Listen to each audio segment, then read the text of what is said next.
Luto muna tayo guys ng malunggay. Hihimayin muna natin. Tingnan natin. Ayan. Himayin natin muna yung ating mga malunggay. Tapos lalagyan natin ng noodles. 2 noodles.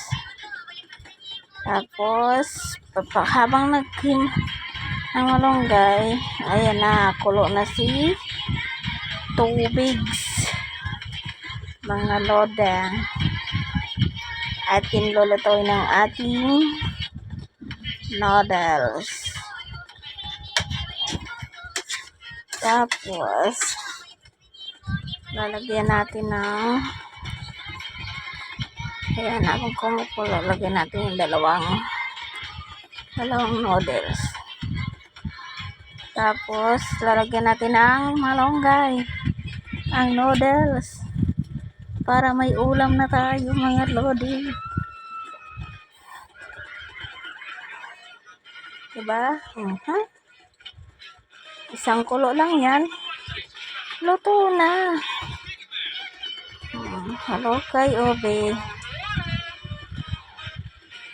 Magluto tayo ng walang ulam kaya yan na lang.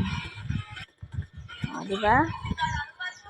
Sakto, luto na mga girls. Diba? Nilagyan ng bitchin ng noodles para magkalasa. Diba? Susuoy pa. Yung patayin na natin yung apoy kay baka matapon pa. Diba? Luto na mga guys. Ulam na yan.